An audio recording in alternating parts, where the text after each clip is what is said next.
Welcome to Payal's amazing blog ह्या चॅनलवर आपल्या सर्वांचे स्वागत आहे। पातळ, जाळीदार आणि खुसखुशीत डोसा बनवताना सगळेच जण काही चुका करतात, तर त्या चुका होऊ नये म्हणून काही टिप्स दिल्या आहेत। तर डोसा बनवताना व्हिडिओ शेवटपर्यंत नक्की बघा। 1 कप आपण बारीक रवा घेतलेला आहे, तो आपण मिक्सरमधून आहे ना असा फिरवून घ्यायचा आहे। त्याच्यात आहे ना 1 चमचा तांदळाचं पीठ, चवीनुसार मीठ आणि अर्धा कप म्हणजे वजनी म्हणाल तर 100 ग्राम दही घेत आहोत। हे असं 100 ग्राम दही घेतलेले आहे। हे सर्व मिश्रण आता आपण मिक्सरमधून फिरवून घेऊया। हे बघा, हे असं आपण मिक्सरमधून फिरवून घेतले। आता 1 कप पाणी, दह्याच्याच कपामध्ये आहे ना मी पाणी टाकून हे फिरवून घेणार आहे। हे बघा, आता आहे ना आपण हे एका टोपात काढून घेऊया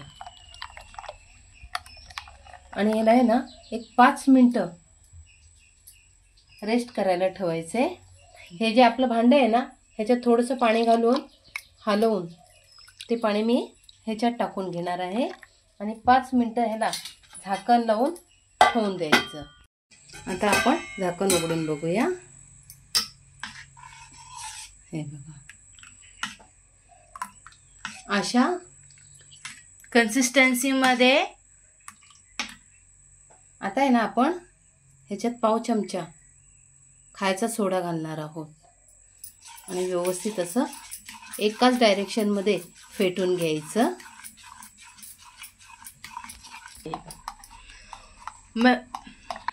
गाईस, तुम्हाला डोसा आवडतो का इडली आवडते का? वोट करा कमेंट सेक्शन मध्ये। हे बघा, असं आपण एका डायरेक्शनमध्ये असं फेटून घेतलं ना। आता मी गॅसवर एक तवा ठेवलेला आहे, त्यावर थोडंसं असं पाणी मारून घ्यायचं। असं आपण तव्यावर पाणी मारून घेतलं ना की आपला डोसा खूप चांगला कुरकुरीत असा होतो। आणि तवा जास्त जर गरम असेल तर एक टेम्परेचरवर येतो। आता मी ह्याच्यात आहे ना 1.5 पळी आपलं मिश्रण टाकून घेत आहे आणि हे मिश्रण आहे ना एकाच डायरेक्शनमध्ये हळूहळू असं फिरवून घ्यायचं। डोसा कुरकुरीत होण्यासाठी हॉटेलमध्ये पण असेच करतात।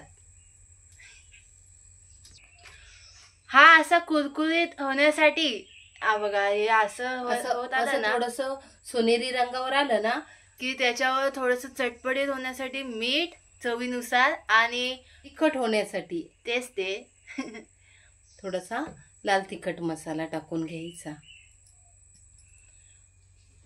आणि हा डोसा तुम्ही चहा सोबत, चटणी सोबत पण खाऊ शकता। तुम्ही कशासोबत खाता हे पण मला कमेंट्स मध्ये नक्की सांगा। मला हा आता चहा सोबत खायचा आहे म्हणून मी त्याला थोडंसं चटपटीत करत आहे आणि मला चटपटीतच आवडतं। तुम्हाला आवडतं का? मला कमेंट्स मध्ये नक्की सांगा। आता ह्याच्यावर थोडंसं तूप टाकत आहे मम्मी माझी। असा डोसा तव्यावर असला ना की त्याला लगेच हलवायचं नाही। हे बघा, अगोदर अशी किनार सोडून घ्यायची। हे बघा, असं कुरकुरीत असा होतो। हे बघा, हे बघा कसं मस्त मस्त वाटतं, कुरकुरीत असा झालेला आहे ना। आता ह्याला आपण असं कापून घ्यायचं।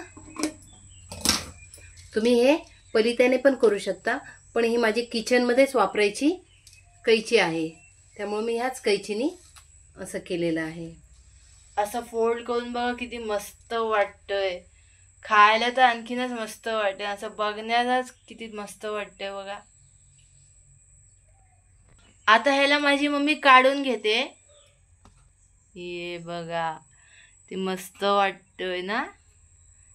बघा कशी ही पडलीये, होल होल झाले, जाळी पडलेली आहे। सॉरी, जाळी पडलीये त्याला। तुम्ही ह्याला रोल पण करू शकता किंवा असं कोन सारखं सुद्धा बनवू शकता. मला आज थोडं वेगळ्या पद्धतीने करायचं होतं म्हणून मी ह्याला अशी कोनसारखी घडी घातलेली आहे. मैत्रिणींनो, जर तुम्हाला आजचा आमचा हा व्हिडिओ आवडला असेल तर लाईक करा, शेअर करा आणि आमच्या चॅनलला सबस्क्राईब करा. भेटूया पुन्हा नेक्स्ट व्हिडिओ मध्ये. तब तक के लिए बाय बाय.